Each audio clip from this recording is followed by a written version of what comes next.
Elektabilitas Ketua Umum Partai Gerindra, Prabowo Subianto, terus menanjak jelang pendaftaran Capres dan Cawapres ke KPU.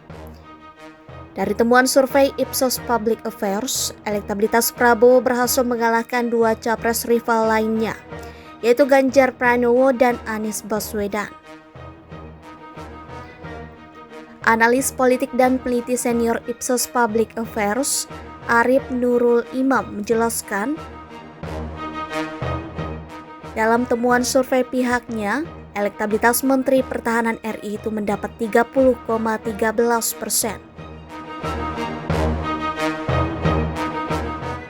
Lalu elektabilitas Ganjar 29,77% dan Anies Baswedan 20%.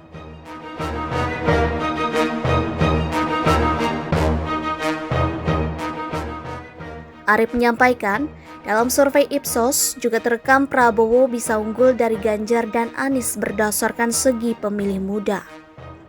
Pun dalam survei tersebut, Prabowo berhasil mendapat dukungan terbesar dari pemilih muda dan milenial.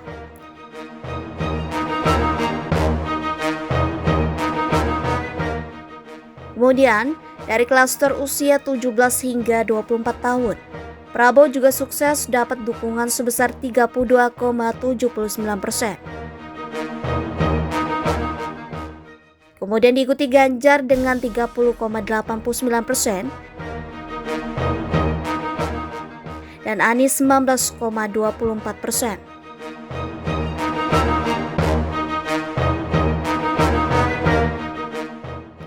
Selanjutnya, pada kelompok usia 25 hingga 39 tahun, Prabowo masih terlalu perkasa bagi Ganjar maupun Anies. Prabowo berhasil dapat total dukungan sebesar 32,48%.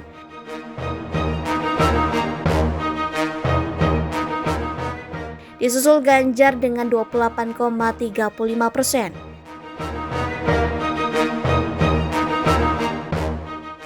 Dan Anies 20,44%.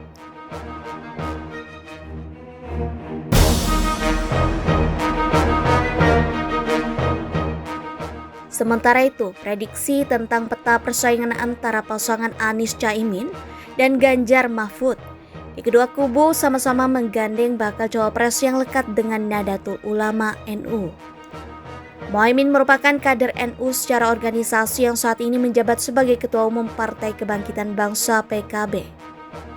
Dia juga menjadi anggota DPR serta pernah menjadi Menteri Ketenagakerjaan dan Transmigrasi Menakertras di masa pemerintah Presiden Susilo Bambang Yudhoyono (SBY).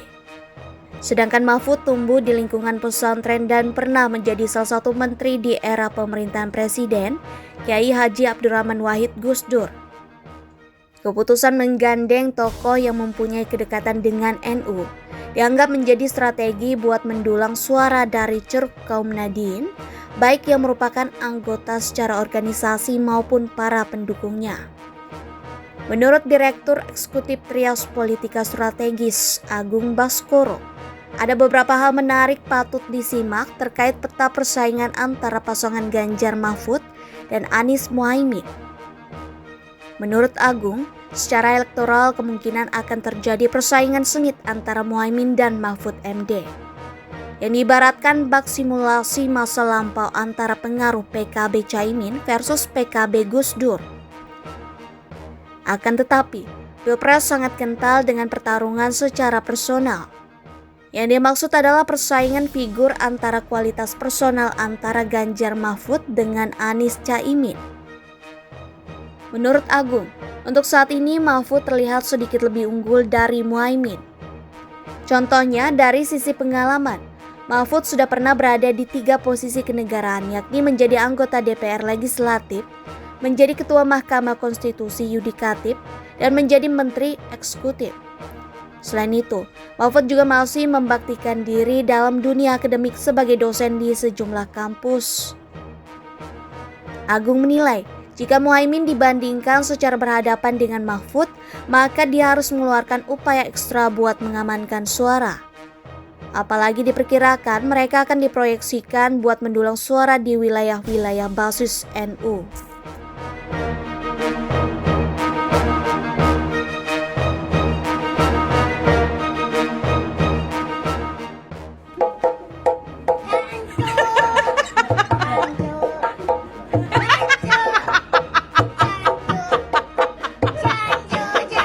Kepada yang terhormat Menteri Pertahanan Republik Indonesia, Bapak Prabowo Subianto, kami, segenap pengurus Pamong dan siswa SMA Taruna Nusantara, mengucapkan selamat ulang tahun yang ke-72. Semoga panjang umur, sehat, dan bahagia. dan semakin dicintai rakyat Indonesia. Terima kasih untuk perhatiannya bagi SMA Taruna Nusantara. Terima kasih atas renovasi rumahnya. Terima kasih atas beasiswanya. Terima kasih atas kesejahteraan pamongnya. Terima kasih atas dukungannya. Dan terima kasih untuk segalanya. Salam Nusantara, jaya! Salam Nusantara, jaya! Aku kaget delok statusmu tangan gandengan, jelas futuro aku semacam itu tahu. Janjimu cerita cari aku kampung, nyatane jangan oleh hati aku mbok semua tiwas wis tuang waktu aku ngancam dapurmu. Wong kere kaya aku tak tendang seko uripmu.